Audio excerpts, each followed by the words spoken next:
him down. I'm sorry. I'm trying to get us on Facebook and it's messing me up here. I know. Good. I was about to say good evening, everybody. Oh my God. Good afternoon. It's one of those days. Good afternoon. It is one of those days. I spilled last week's bubble tea mocha on the inside of my bag with my ring lights, my computer, and everything on my way down to the fabulous Pangea to do this show. So now I smell like coffee, and yeah, I don't know, maybe Mercury's in retrograde. And Tim is starting to explain, yeah, we've had an issue with Facebook. Still on here, just a second. It says we're live, but I don't know if people can see it. That's the thing. That's the thing. It says we're live. Well, Suze, who always tunes in, usually lets us know. Maybe we go to your Facebook page, Tim, huh? That's where I'm at. I'm over there. Look. But anyway, you tell them, how was your week? Talk about your week. All right. Tim's going to work on technical. I'm going to tell you how my week was. My week, first of all, that I'm going to start out just telling you we are over the moon. Our show got picked up by Roku. And now, yes. And I just got it into public, so people should be able to see us. Yes, people can see us. And this is great. And people can see us on Facebook, but we got picked up by Roku, which is huge. And we have 2 episodes that are up there now, Tim, and they'll be adding more, of course. Yes, yeah. Is it 2? And there's 3 now. Yeah, we have 3. Oh my God, but who's counting? But you said, tell me about. All right, the thing I did that was so over the top on Saturday, we've had the amazing Justin Fornell from the Discovery Channel on this show. He's an explorer from the Explorers Club. He's a TV host, but Justin really lives his life out there. He just will try anything. He's been buried alive in a coffin. He works in Justin does things. He swam from Canada to Greenland and he had sponsors to raise money. Who does this? Justin does. So every year he gives a party for the Bronx Pipe Smoking Society. I love that. Tell you guys, it's got very little to do with smoking a pipe. He gets this mansion called the Freeman Mansion up in the Bronx. It looks like an abandoned building. They are giving events there, but really for all intents and purposes, it's an abandoned building. So my girlfriend and I wanted to go to this event, and it was a game dinner. So, when you hear game, you're thinking like pheasant or venison. Oh, and you had to come in costume. It was like steampunk, movie star, whatever you wanted. You don't mind that. You're right. That was cool. But the Uber deposits us in front of what looked to me like a huge abandoned mental hospital in the Bronx. I love it. The neighborhood was dicey, and there were overgrown weeds like all out in front and everything. And there were wrought iron gates. It was Addams Family, but like an enormous Addams Family mansion. And the driver only spoke Chinese, and he was yelling at us in Chinese, get out, get out. And I'm not speaking him in English. I'm not sure this is the right address. Well, he threw us out of the taxi, and my girlfriend looks at me and says, this doesn't look right. I'm like, listen, we're here. We'll go for it. I'm like, keep your phone in hand in case we have to call 911 because we're being mugged. So we walk up this Primrose path, and we go. The building had construction all around it. There's a door open. I said, Cheryl, let's just do it. We open up the door. And we go in, and of course there are chefs running to and fro for this amazing evening because it's a game dinner, right? But I'm thinking venison or pheasant. No, here were some of the things on the menu: raccoon tortellini. Oh my God! Beaver vindaloo, snapping turtle ceviche, and truth be known, we started out with appetizers from the amazing Joseph Yoon, who is known as the insect gourmet chef. He's been all over the New York Times. He does incredible things with insects. However, not incredible enough for me. When you take and put not a locust. Well, yeah, it's like that, like a locust. When you put a bug on a piece of celery, even if you embellish it with creams and everything else, the minute I see those wings or see those legs, it just, I can't. So, we were so happy. They did end up serving for the main course. They, of course, served a real bear who came out like this. Oh, my God. Oh, my God. It was so wild. They had rice and beans, thank God. I immediately turned into a vegetarian at this thing. But I got to tell you, it was so fun. And the highlight, of course, they had a real witch who they flew up from Arizona. And we did Justin, they decapitated him on stage, not really, but the idea was he was going to go through some kind of rebirth, and he did on stage with the witch gave birth to him again on stage. And it was like something Lee Bowery would do for any of you who remember Lee Bowery. It was great. She was screaming like with labor pains. I got to tell you, I haven't had such an out there experience. Like maybe like, you know, in the 60s and 70s when you did LSD, it was like that, except we didn't do LSD. So yeah, that's like, I haven't stopped talking about it. Anyway, how are you, Tim? I'm good. Firstly, welcome to If These Walls Could Talk. Yes. I'm Tym Moss. And you are? And you are, who am I today? I am Wendy Stuart, and I'm very happy because Tym Moss, are you technically, like, do we think we solved the Facebook problem? We're on. Yeah, we're live now. We're live. Oh my God. Hi, everybody. Welcome to That's what I was saying. We can be seen. And then you were talking about Roku, and that's what you thought I was talking about. But anyway, yay, Roku.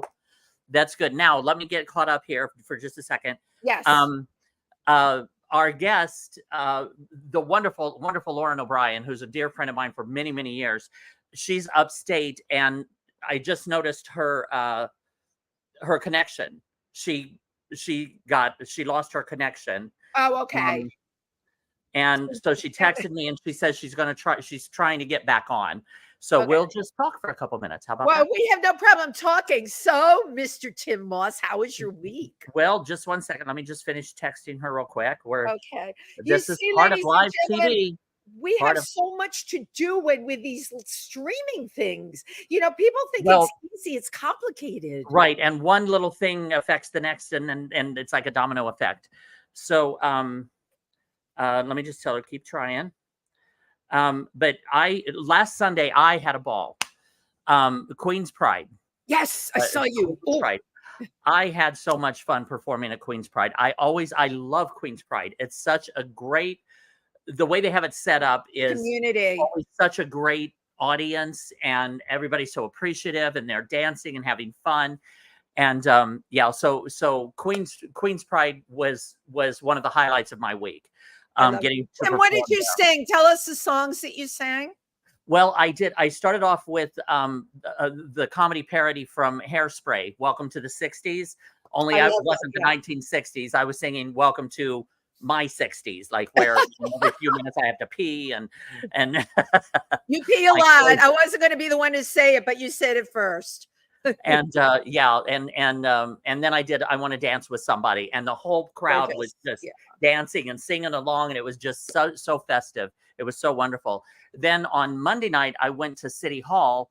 The New York City Council had their LGBT celebration, and it was just so nice, like being in the chamber of where the City Council meets and legislates, and it was so wonderful, and some great people got honored. And then our good friend Egypt LaBeija came out and turned the chamber of the New York City Council into a disco. Fabulous. She came out and just rocked the place. It was so much fun. She's amazing. Tim, I have a question. I got to see. Wait, you had your face up on Facebook with someone from there. This guy was eye candy. He was some kind of politician. He was gorgeous. Oh, probably Eric. It was Eric Botcher? Yeah, Eric Botcher. Oh, he's so handsome. He's just, he's the coolest guy, and I'm so glad he's there. He's been behind the scenes of politics for so many years. I kept telling him for years, you need to be on the front line. Honey, and I'm glad he did, because he knows what he's doing. He's doing everything right. He's wonderful. I love Eric Botcher. He's adorable too. Yeah, and he's very handsome. Yes, he's a very handsome guy. Okay, so I've got next week. Next week, I've got the mayor. I'm going to be going to Gracie Mansion for the mayor's LGBT celebration. And I'm going to be in Philadelphia this weekend. Anybody in Philadelphia? We're in Upper Darby. I think we go on about 1 or 1:15 in the afternoon. Icavelli and I are going to do a little set. So in Philadelphia. Fantastic. What's the event you're going to be at? Upper Darby Pride, I think, is what they're calling it. Yeah. Cool. And because Philadelphia got hit bad with the corporate sponsorship, there's no corporate sponsorship this year. So we're going, Ike and I are going down to just kind of help and lend a little show. a little fun. And you just brought up something really big, that all over the country, there was a pullout of corporate sponsorship for all the prides. So it made it really hard for people. Everyone is operating on a shoestring budget. And of course, it's all tied into the upcoming election. And I'm not going to go off on that right now, but it's disturbing. It's disturbing, but we have things to celebrate. Well, but also that's one thing. There were like warnings going out that everybody should be kind of vigilant and careful and keep an eye out this year at Pride events. And everybody is, but that's what I noticed at Queen's Pride, because that's always the first big Pride event here in New York. Yeah. Well, other than Staten Island, but is that everybody was kind of vigilant, but it was a party. Fabulous. Everybody was having a ball. That's the whole point. That's the whole point. Right. Of Pride, is to have fun. Absolutely. So speaking of having fun, it's so fabulous that our guest that had disappeared from the stream magically reappeared, because you know what? She is fun. She's magic. She is a writer and performer, and she won the Fringe Festival Audience Choice Award for her show Lolo's Boyfriend, which, the quick synopsis, she finally gets to go on a tour. She's got her costumes, her platform shoes for her show, and the tour gets canceled partway through, and she finds herself back home in the suburbs in her parents' bedroom, which is all I'm going to tell you about that. But I totally love this girl from the minute I saw her picture. She is energy. She is light. She is goodness. She's a major talent. Please welcome Lauren O'Brien. Yay. Okay. There she is. Yay! I can see you. Thank you so much for that intro. Of course. I feel the same way about you, Wendy and Tim. You guys you're great, and thank you. We were able to get you back on the stream. I know. I got scared. That means it's going to be an amazing show. When there's an obstacle. It's going to be, and people are already commenting, Tim. So you are on Facebook. You made it happen. We're live. Is just magical. We're live. We haven't been on Facebook in a couple of weeks. I don't know how Tym Moss made it happen, but Tym Moss is a person that can make it happen, and you know that, Lauren, because you and Tim go back how far? Oh yeah. What was it, like 2011? We met at a party at I can't think of her. Not Alexa. I can't think of her name. The PR. Ariel Hyatt from Ariel. Yes, Ariel's. Yeah, that was a fun. Out in Brooklyn. That was so fun. That was a fun show. Back when I was I had a kind of rock poetry band. It was like Patti Smith. Fierce. Meets the Smashing Pumpkins. A rock poetry event. Yes. I got to basically scream with this badass rock band behind me. That's cool. I would love to do that. She would get up and just go off on this poetry while the band behind her is like, whoa, I love that. Fierce. So fierce. It was so, like, the musicians were incredible. Like, how amazing is that? And that's where the two of you met, which is great. Yep. Must have been kismet, right? Oh, totally.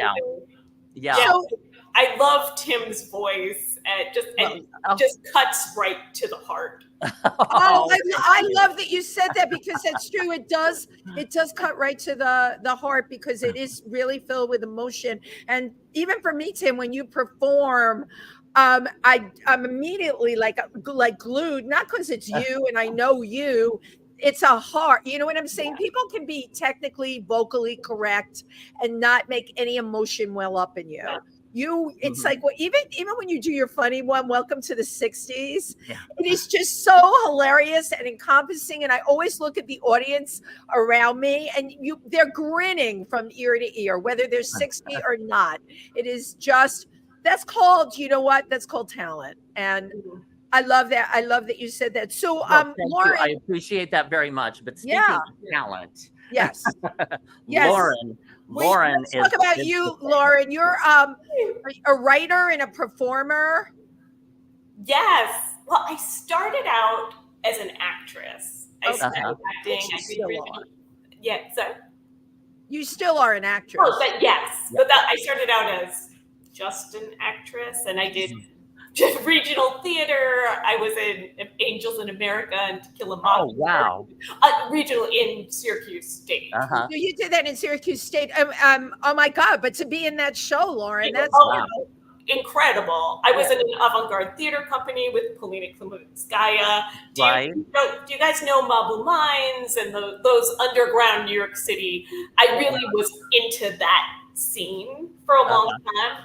And then I was audition, and Terra Incognita is the avant-garde theater company. It's incredible. Polina Klimovskaya is amazing. And then but she's the center of it, of course, like she leads and we co-create. But I really wanted to make my own work. Make your own art. I was going to all these, I got really into the underground art and music scene. And I was so in love and sort of jealous of the musicians because they got to write their own songs, book shows, have a one-on-one connection with their fans, and book their own tours and be in the driver's seat. And I was jealous. Well, this is a very good point here, Lauren, because I want to elaborate on this. What made you feel as an actress up until that point that you weren't in the driver's seat? What contributed to that? You were doing all this cool work, right? All this avant-garde, underground, New York work. So what was making you feel jealous of musicians and like you weren't in the driver's seat? Well, the avant-garde theater company was very cool, and I co-created a new work called Ophelia Tapestry, and Polina Klimovskaya really taught me, I call it psychophysical emotional technique. I read that. I'm like, what? Well, it's like this psychophysical emotional integrity. We would do these deep, almost meditations on different parts of our body and allow characters to come from that, or meditate on a photograph or one line.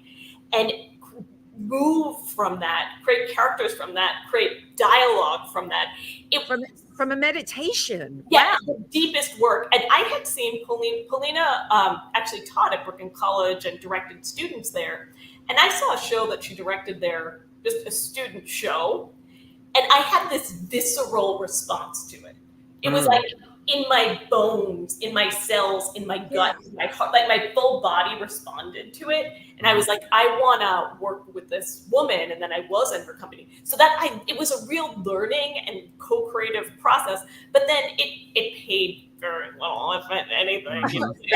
All that stuff does. I mean, I always had good jobs. And then I was auditioning, and I got to do some cool tours in regional theater, but I was constantly auditioning, and you know the deal. They would look at me, and I feel like the industry has gotten bigger hearted and more embracing, but even me, like you look at me and I am this blonde white chick, but they would be like, you have moles on your cheek. We should get rid of those. There's a lump on your nose. Like, please consider getting your nose fixed.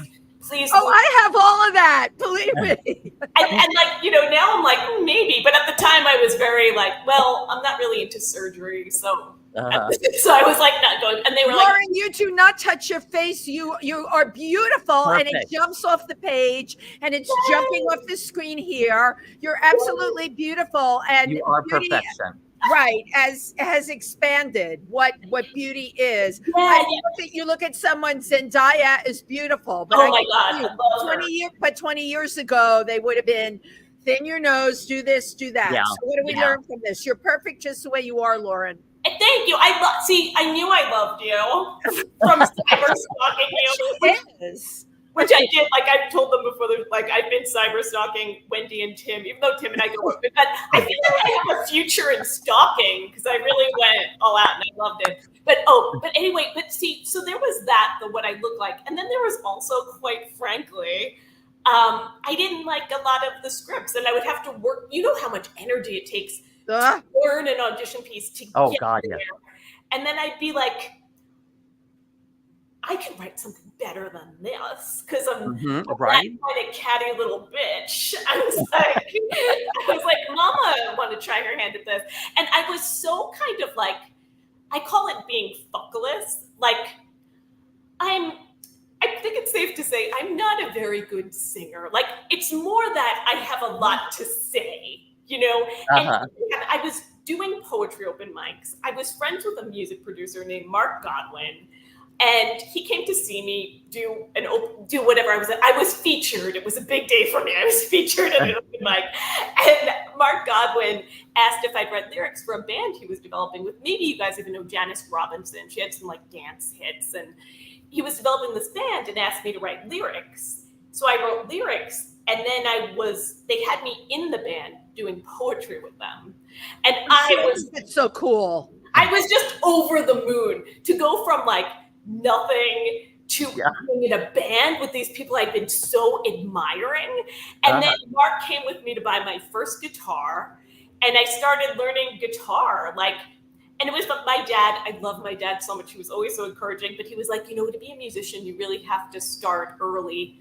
I mean, maybe that's true to a certain extent, but I learned guitar well enough to write some, you only kind of need a few chords, right? Okay, sorry, that's completely impressive. I cannot gloss over that. What were you, like in your early 20s? Yeah. That's like, because I saw you, when I first saw you, you came walking out with a guitar on. There you go.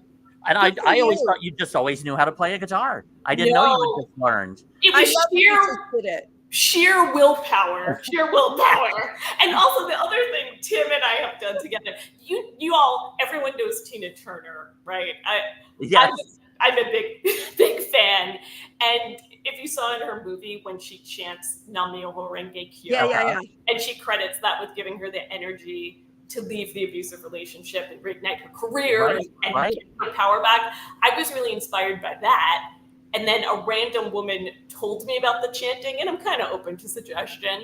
So I actually chanted about I was like, I want to be in a rock band, Nam-myoho Renge Kyo. I want to learn guitar, Nam-myoho Renge Kyo. Nam-myoho Renge Kyo. I gotta go on tour. And then so I had, like you both have had, it's so fun as an artist to recreate ourselves. And absolutely.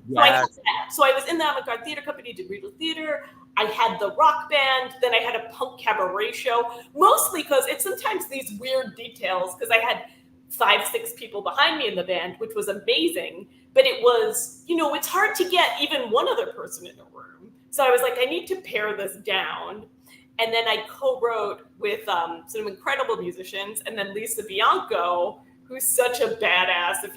She's the full package, like so talented, so sexy. We toured Germany together. Yeah. I think this is such a great story. But Lauren, you're the full package too. Thank you, Mama. You are the full package. Tim, I think it's time for the video. I was just going to say, but the thing I love with Lauren is you want to try something, you just try it. You do it. You throw your whole self into it. And I love that. Right. Well, we do have a video that we want to take a look at real quick, which will kind of set up the next segment.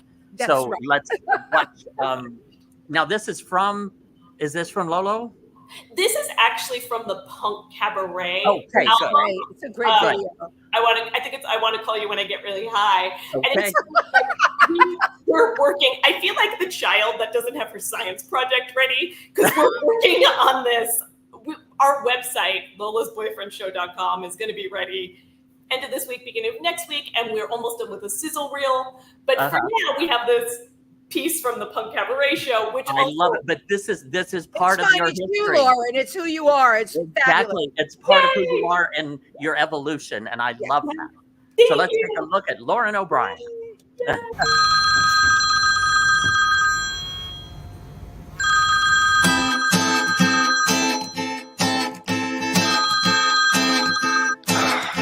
Hello? I wanna call you when I get really high. I wanna call you when I'm losing my mind.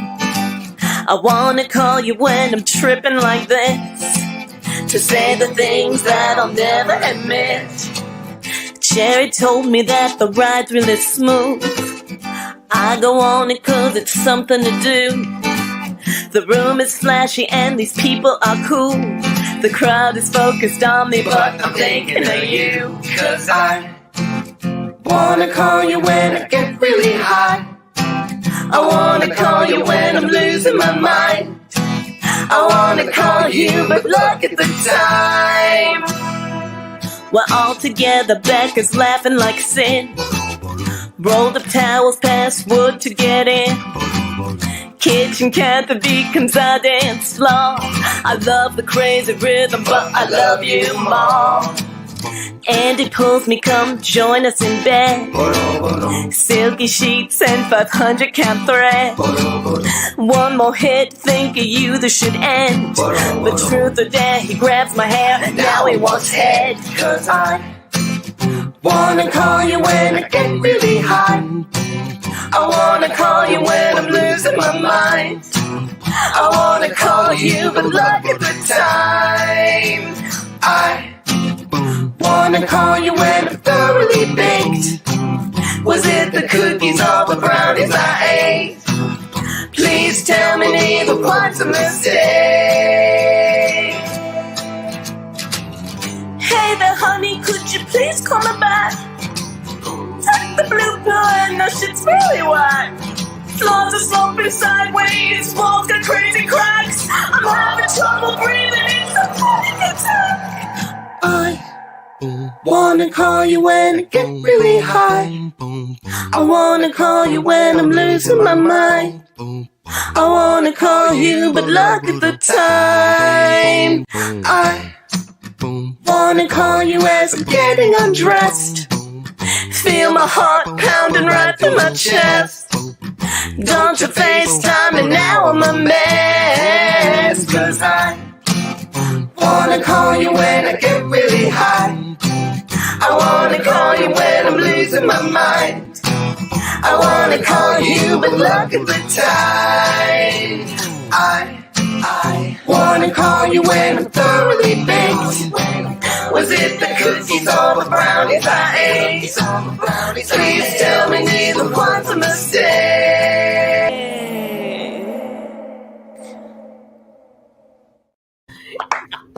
I mean, I am like even at a loss for words. It's everything from the lyrics to the backup boys to the animated flying saucer and the piggy. Oh, I have to hear all about this video, like with the concept from the beginning. Lauren, you are hilarious. I hope you did this song a gazillion times every time you performed. It's brilliant. Okay, thank you. Well, I have to give a shout. I co-wrote that with extremely talented Mitch DeStefano. And then Brad Brown, who's an old friend of mine, saw me do it in Wilmington, and he made that video clearly, like, we made it very I think he shot it on his iPhone. But we had so much. Yes. And we just had such a fun day hanging out on the beach and shooting that. Oh, should I give you the backstory? I want the whole, yes, Tim and I want that. Yeah. Well, it was actually, I did the, it was, now I forget that, it was the, something like the Wonders of Hemp Festival, the Joy of Hemp Festival. I played some songs there, and I was fulfilling my rock star dreams. I just played some acoustic songs. And then the people who ran the festival saw me play, and they were friends with one of my friends, and they asked if I would hang out at their hotel room. So I was like, I get to live my rock star dream. Yes, really. And then they were like, oh, wait, am I allowed to talk about this? They're like, want to do some compressed mushrooms? And I was like, yeah, I want to do some compressed mushrooms. Or wait, should I say no, I didn't? Should I say no, I didn't? So, live your truth, honey. Tim. So we did some mushrooms, and then like I was playing more of our songs. And for like a girl who hadn't been playing guitar very long, I was like happier than a piggy in mud or whatever. I was so happy. And then there was a dear friend of mine. You remember Kelly Dwyer, right, Tim? My buddy. We used to play around listening all the time. I think, yeah. Well, I was so high, and I just really wanted to call. I wished Kelly was there. I just wanted her there, and I kept calling her. And she was like, you just hold on to this experience, sweetie. And when you're doing the show, you just tap into high shrooming Lauren. And you take this shrooming Lauren. This song is so, there are cannabis festivals all over the country now. And this song, I mean, you should be booked at every single one of them. That's what I wanted to tell you. Yes. As really, this is such an incredible piece. Everything about it. I loved it. I'm so happy. It's oh my God, so much it's so fun. Great. It's so great. Again, that's what I love about you is you can just create joy and happiness of any situation, you know? And silliness. It's so everything. It's great. The guys in the background. Yes. I mean, I can't that even Beatles thing. Yeah. Oh yeah. Either the Beatles or the Monkeys, you know, with that. They're so cute. Right. Oh my goodness, thank you. Well, yeah, it's a wonderful piece. I can't believe it. I can't believe it was shot on an iPhone. Amazing. Oh, yeah. I love that you're calling the high song a wonderful piece. It is. Well, it's so interesting too because it feeds into Lolo because Lolo is definitely inspired by my life. But she became her own entity. Yes. You know, yes. She's kind of like my daughter or something like that. Right. Well, you did give birth to this show. Now, explain Lolo. It is a show that you're doing, and you just won. Tell us about Lolo.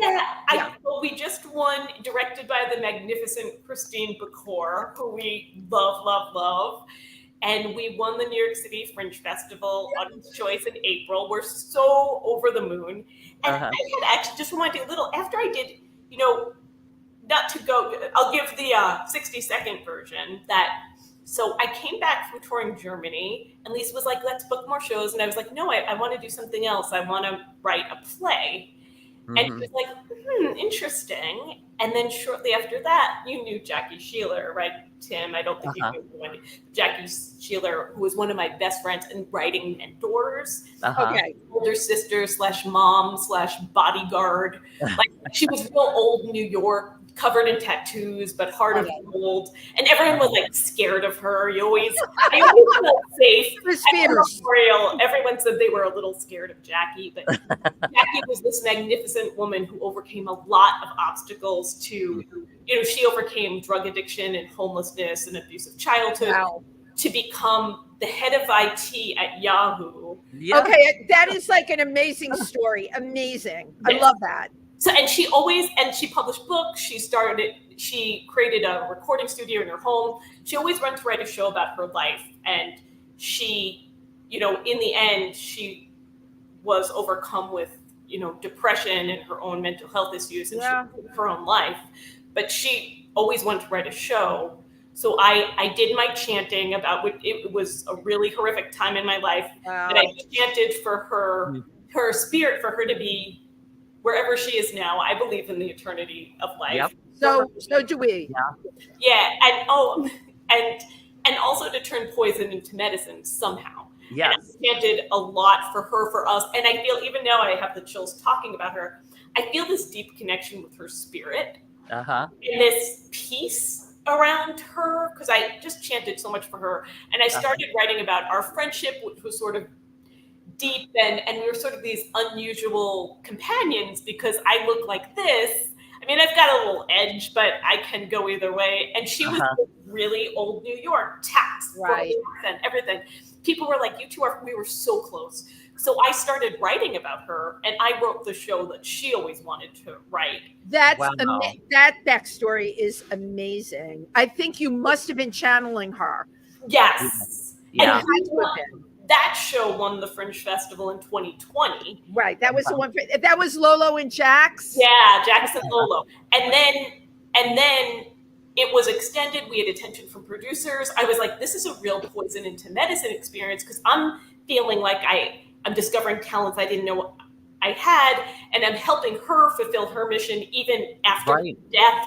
It felt so good to me. And then, of course, we all know what happened. And we won the award, I think it was March 14th, 2020. Right at the start of the pandemic.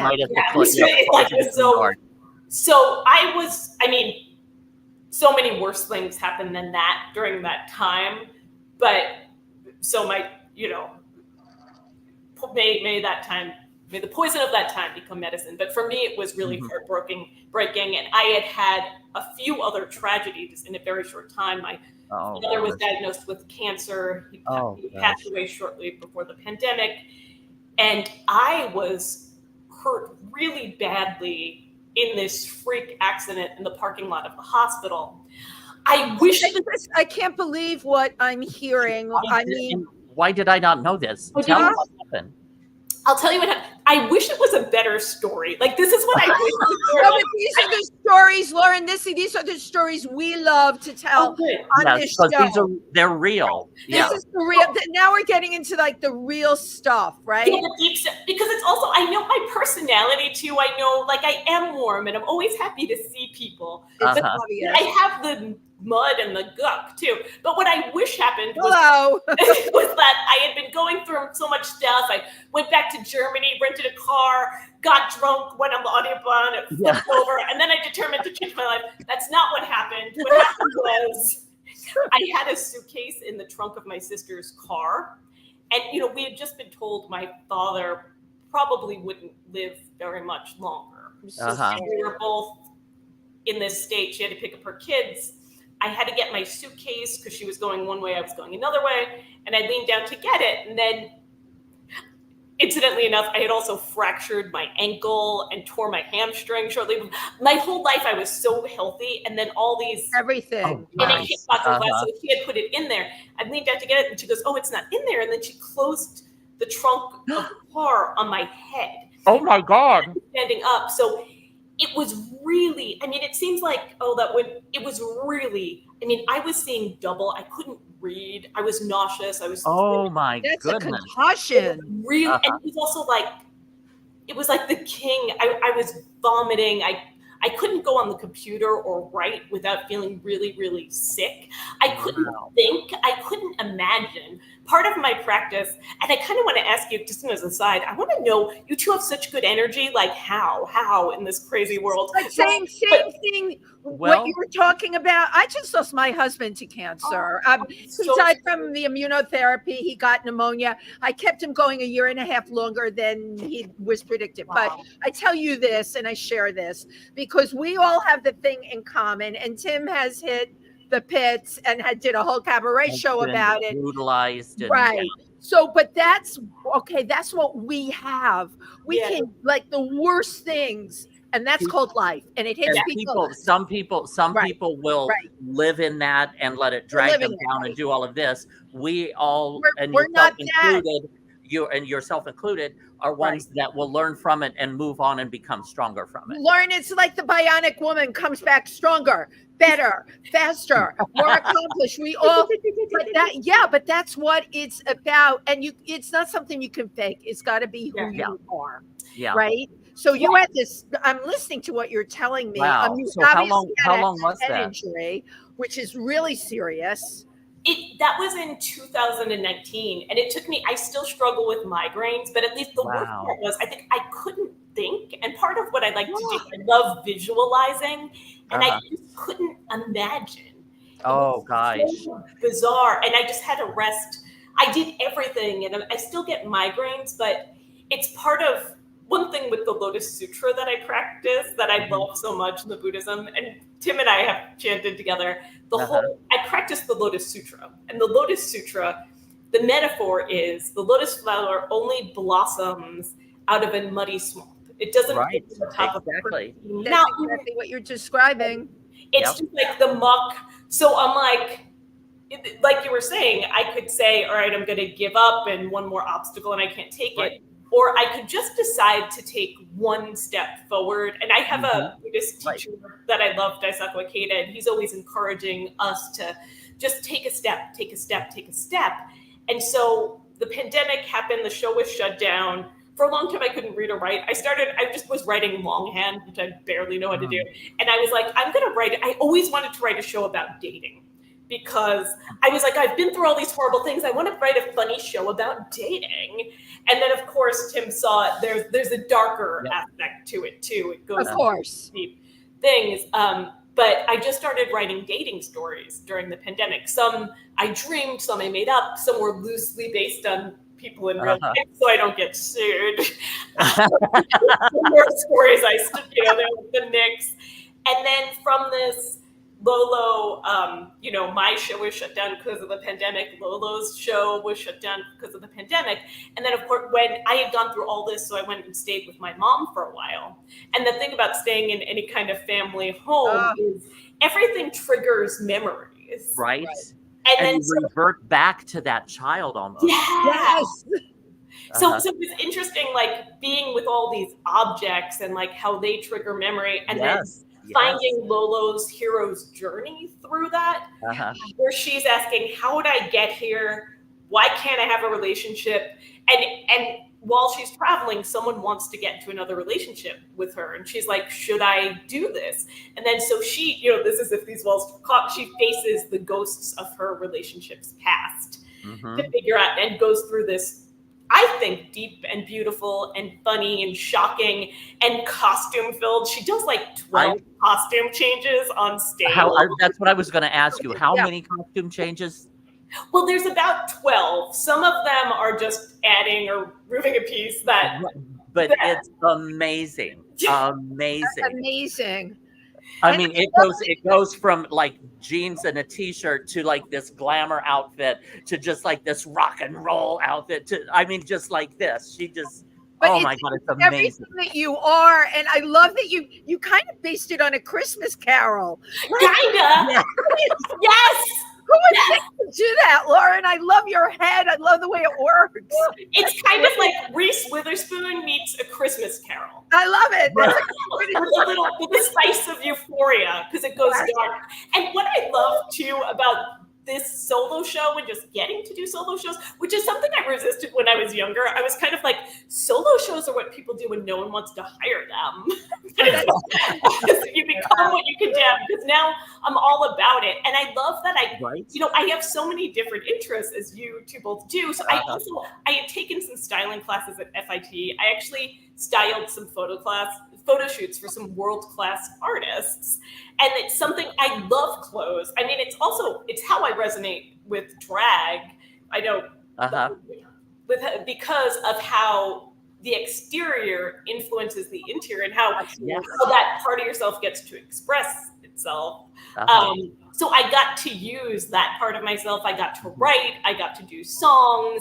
I got to do character work. I get to cry a lot in the show. Which is like when you were writing these, could you see the outfit? Like, could you see, you could feel how you're dressed in that segment? Yes, I had a very strong vision. And then Christine we worked on the costumes, and she helped. I feel like, I worked on also a book version. I have a book version of the show that I'm developing. I watched Steve Martin's masterclass. I love it. And he said, to get a great 1 hour show, have a really good 3 hour show. Right. So have an 8 hour audiobook's worth of material for Lolo, and then we made it 90 minutes. So I had already been working on it so much when Christine Becour started directing it. And she is so talented, magnificent, and she leveled this up. And I felt like, I'm so proud of this show. I hope I'm allowed to be as proud of it as I am. Absolutely. No, it's needed. You gave birth to this. I did. It's my baby. I feel like it's my Ferrari show.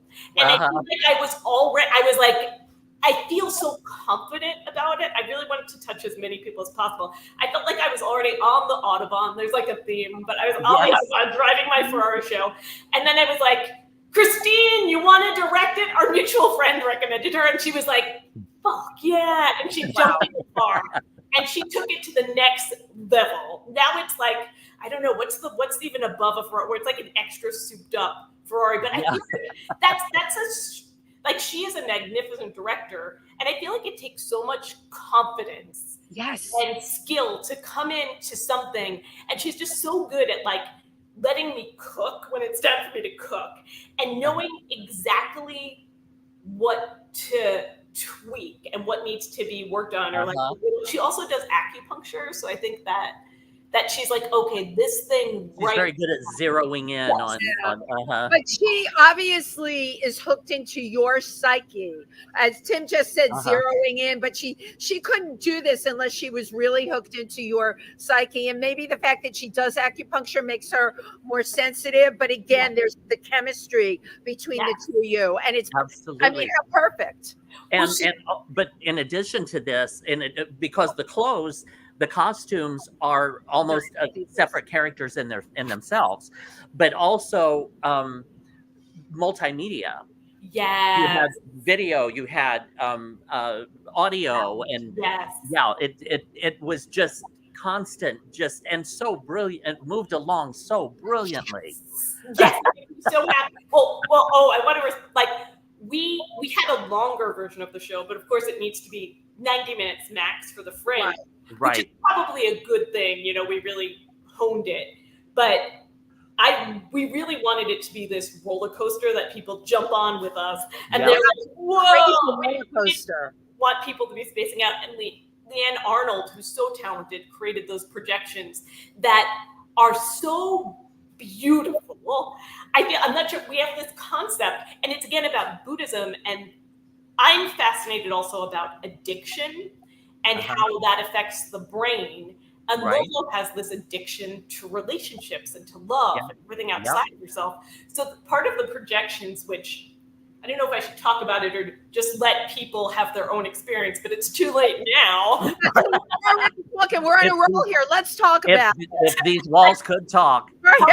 Concept was this concept, we called it a brain cage of Lolo's karma that she couldn't escape from.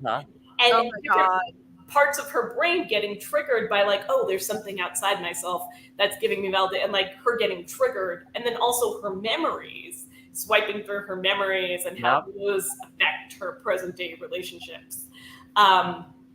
So Leanne just did such a stunning job, because we also didn't want, sometimes I've seen shows with projections and they're very distracting, or it becomes like you're just looking at it. But yours is the icing on the cake. She's so tasteful, and people sometimes forget about it, then look up and it was slowly changing, and it's also this other character there. She also did the projections for Jackson Lolo, and we won Excellence in Multimedia for that show. But they didn't have that award this year. Otherwise, we would have won. I agree. So I've got, from a business perspective, right? You have a product. Yes.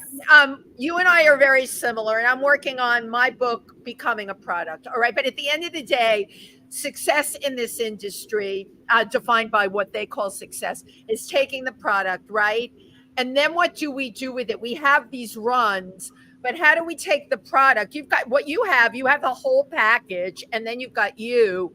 What is the next big move that you would want to do with this show? That's a great question. I ask myself this all the time, and and I chant also. So what's the next big move? My determination is for Lolo to have an open-ended off-Broadway run. Oh, God, me too. National and international tour, and a television show. Right. Yeah, I see all of that. I see all of that. I did too, Tim. Right. And then I feel like it's hot right now because so many shows are coming out of these festivals. Like Baby Reindeer came out of Edinburgh. Right. Yeah. Bag 2 came out of Edinburgh. But it's time for New York. Everyone was telling me go to Edinburgh. I'd love to. But we're in New fucking York City. Thank you. Right? And so we're here. And we are actually, we've been having a lot of meetings with producers. Good. And so more meetings than I've ever had in my life. I'm like, this is exciting. It is exciting. So we met with several producers already. We have more coming to the Depot and to Playhouse 46. And then there's just going to be a big bidding war, or maybe they'll work together. Yes. They'll work together. So we'll see who the best fit is. Absolutely. But there's a group of people that I'm falling in love with, and I hope that it's mutual. There's a group of people that I'm like, oh, I want them to be my producer boyfriend. Right. And Right. it's fall so in love and make this long-term, sign the papers. I love that. And it's so important to have that connection, like have I agree. somebody that you can respect and that you enjoy working with. And yeah, I I hope do so. really For that. I love the plan, because as we've been talking and I listened to your background and who you are and what you've done, I personally want this out there. I want to be able to, like, say to someone who comes in from out of town, oh, you have to see this show, and this show is playing somewhere. And I think I love the launch at the Depot. You have one night there, but these run July 5th, 6th, 12th, and 14th at Playhouse 46, which is St. Luke's. I think brilliant. On Restaurant Row here in New York. Right there. Tim and I will be there. I'm dying to see it. Yes. Yes, we'll have special seats for you. Tim likes a seat that he can get up and go to the bathroom from. So I need to be on the aisle. He wants that aisle seat. And my knee hurts. So I need where I can no, 2 aisle seats. Yeah, we're good. Right. We're good. But no, I'm very, very excited about this and excited about you. And you know what? You are a smart girl. Edinburgh Fringe Festival is fabulous. Yeah. But God damn it, man, it's like when people tell me, well, why don't you take some of what you're doing and go out to LA? Really? Yeah. You know what? People know me here. I can just imagine me going out to LA and driving from one end to the other, it taking hours. No one knows who I am, and basically starting over at this stage of the game. I would, as any of us would, if we get offered a project and it's in LA, we'll be there in a heartbeat. But I'm certainly not going to go out and look to do a reinvention there. We're in New York, kids. Totally. And I agree with you completely. This is New York fucking city. Right. I mean, anything can be done here, and we've got to remind ourselves of that, and we have to know that things like this can be done. Yeah. It's almost like we've forgotten because all the corporations have moved in and everything. No, right, Tim, right. Everything is money. But why not get some of that money and funnel it over into our art so that we can, that is part of it. And that's what I want to do is get like a collective group of us together to create new art. And another person that I would like to include in that, who was at your show also, is the incredible Rachel Sage. Oh, love her. Oh my God. She's just a brilliant artist. A singer and artist and designer. Can do it all. She's magnificent. Yeah. I'm going to see her actually at Town Crier in Beacon this Friday. Oh, sweet. So she's so lovely. Oh, very, very, very cool. So, you brought it up before, and now I have to delve in. You're a comedy girl. I'm a comedy girl. I love Dorothy Bishop. I'm sure you know who she is. Do you know Dorothy? No, we all need to really know each other. We're part of our crew. Yeah. And she's brilliant. She doesn't Diva show at the Triad every 6 weeks. Okay. And what that is she in a similar way, she does at least 12 divas who you know. Does 1 dozen divas on stage in front of you and changes Celine Dion, everything from Kristen. She did Kim Kardashian the last time. I thought I would freaking die. But she'll do like Celine Dion, Kristen Chenoweth, brilliant, Shirley Bassey, Cher, Madonna, Barbara Streisand. I bring this up because you need to meet her. I always wonder, for me as a comedy girl, I never really dated. No one got me. My husband and I were together for 38 years. Wow. He was the only straight man who ever got me. I really dated gay men, and that was it. So I think it's hard for a woman who does comedy to meet a guy. How do you feel about that? It was interesting. That gets you. What? That gets who you are. Yeah, well, I dated, if you couldn't guess, I dated a lot for a period of time. Up until 2018, when I did my Germany tour. I broke up with my boyfriend at the time, in 2017. Then Jackie took her life.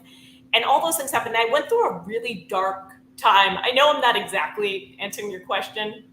No, I want to hear this. So I didn't date. maybe went out a couple times, but for a period of about 4 years, I barely dated because I was dealing with my health and so that was really interesting. And then I dated a couple times. But to your point, I think it's any time when a woman is really in her power. It's challenging. Yes. Because one of my exes, and it's in the show too, we got into it a lot, and I have my stuff too. But I felt like he really wanted a cheerleader, which is fair enough. There are cheerleaders out there, and they're gorgeous. Right. And I got a thing for cheerleaders. Like, they're sexy. Like, if that's what he wants, he should have that. And I wish to be as supportive of my friends as possible. Right. Like, I just have to be creative. I call it like an affliction. Some people in my life have been like, oh, you think you're special? You think you're special? And I'm like, no, it's like an affliction. It's just, I have to. And if I don't, then I feel kind of sick. But it is interesting. Like, I thought I fell in love now I forget what year it was. If it was the year before, I was like, I'm in love. And then he was like, I don't want a relationship, but I still want you around. And then I finally had self-esteem. So I was like, no. And we didn't speak again after that. But then I was just like, okay, I'm not dating. But I said a prayer about what I wanted, and then I just let it go. And then I was having a Buddhist meeting at my apartment, and Tim's been to those. And one of my friends is a contractor. He fixes houses. He's a really talented contractor. And he was working on this guy's house whose ceiling had fallen in. And they became friends just because he was there a lot. And he invited this man to come to my house to chant.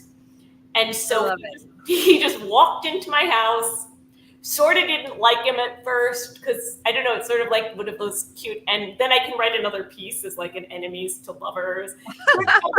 Reaction, didn't really like him. But then a bunch of us went out after one of the meetings, and I had to get something from someone's car, and then the only seat left was next to him. And I was like, ugh, I don't really want to sit next to him, but it would be really rude to like move the chair someone else. So I sat next to him, and we laughed the whole night. See, that's important. We laughed, and then and it was so, we really have to write about this, because then we took a walk and we were looking at wedding dresses, and he was like, if this were a movie, we'd end up getting married. I love this guy already. Did you see this through? Great story, Lauren. And the fact that, I'm going to go back to what you said in the beginning, this was a guy whose ceiling was falling in. Yes. This is the guy for you. This is so perfect. Yes. Of course his ceiling was falling down. Yeah. So, and he's also, well, I'll say hi if he's listening. Hi, Michael Shine. And he has a marketing agency called Microfame Media. And he's worked with a lot of artists and big businesses, and he's giving a lot of advice and helping with Lolo. But he was also used to be in a band, and he's very supportive. Because you know how it can also be, and I felt threatened dating artists too. Like, I've dated musicians who then they go on tour, they go to Europe. They're gone, and you're left. Yeah, and it feels very vulnerable. So that's also, and then sometimes people act out from that vulnerable place. You know what I mean? It's not all like, oh, they're bad. And it can be like, oh, will you still love me? I know, but these are human things that we all feel. Okay. Yeah. He's going on tour. You're left. Maybe you're not working so much. And he is. What does that do to our ego, right, Tim? Yes. And then our imaginations take hold. Oh my God, he's on tour. He's doing this. And the insecurity starts swimming in. Right. And then or the actuality of they're on tour, someone's wearing a short skirt, Yeah. That's the vision. But Michael is really lovely and really supportive, and he really loves the show too. And he's been great about when I'm working on it a lot, I don't get to see him as much. And he just kind of sends me off and is really lovely. But from what you're saying, lovely. That's a good quality. Yeah. That he understands you need to go do this on your own. It's time for you to. So guess what, Lauren? You answered the question beautifully. Thank you.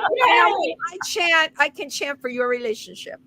Thank you so much. Yes. I'm going to chant for your beautiful heart and for your husband. I'm so sorry for your ever lost. Thank you. But that's what we do. We all lift each other up at the end of the day, right? That's what it's about. And look, you met this great person. And I'm telling you, I am so proud of you. Just everything, your spirit, your being, you've just always been yourself, and you're curious. So you explore these different avenues, and I love how you just jump in with passion and purity and love and joy and light, and I just love you. I love you, Tim. Yeah, I loved you from the first moment I saw you. I love this. Really, and thank you for being on the journey with me, and how generous you are. Like, you're both very generous in terms of supporting other artists and being asking questions, as two like real badass monsters in your field, like geniuses in your field, you know? Yes. But you know what? We love what we do. But something that we need to do is I need to work with you sometime. I would love to. To sing a song, to do a comedy sketch, to do something. We just want to do something. Love. I have a couple ideas, actually. Okay. I'm sure you're totally full of ideas. So Tim had told me, Lauren O'Brien. I wrote your name down. I had your email down. I'm looking at the calendar. The first couple of dates weren't working or whatever, but I don't give up. And we had this wonderful show, and we all got to meet each other today. And how fabulous. July 5th, 6th, 12th, and 14th at Playhouse. Playhouse 46. Yeah. Now, tell everybody how they can find you, like on social media. Social media. Yes. My Facebook page is Lauren O'Brien Music Poet. I know it's sort of an archaic social media, but I still like it. I love it. It's fun. Right. And I'm on Instagram, Lauren O'Brien Music, and TikTok, which I love TikTok. The kids are so creative. It's so cool, right? They're so cute. Like, I know weird shit happens there too, but I like there's lots of great stuff on TikTok. And I'm the Lolo Show on TikTok. And by the end of this week, beginning of next week, we'll have our beautiful website that Steve Martino, who we love, photos by Becky Yee, and that'll be lolosboyfriendshow.com. So you can find everything Lolo's Boyfriend Show there. And be sure to give all of us links and things so we can share all that on our social media as well. Thank you. Yeah, we're connected now. We're connected. My God, we're so technical, all of us. Yeah. Oh, well, Lauren, I love and adore you. I am so happy and so proud of you. Thank you. I'm so happy to meet you. I'm so happy to meet you. I knew this, like, I just had a premonition that this was going to be beautiful synergy and energy. Like, I could feel it for weeks before. Like, I could tell it from your picture. The minute, Tim had spoke volumes to you, but when you sent me your pictures, I'm like, whoa, this is a kindred spirit. She's one of us. One. I can't wait to meet you in person. I have to get these. When the tickets when all that's up, just make sure you email me. I get invited to a ton of stuff as Tim does, and I can't even make it to half of it. So I want to get you locked and loaded on my schedule so that I can come see that show. I really want to. Thank you. And everybody keep an eye out for the Lolo show. Yeah. Yes. The Lolo, what is it? Lolo's boyfriend show. Right. Yes. All right. Well, thank you so much, Lauren. It's always such a pleasure to see you. Yeah. And thank you to everyone that tuned in today. We'll be back next week during our Pride Month. And there we go. Be proud, be kind, and live your best life. Thank you, everybody. All righty. Bye.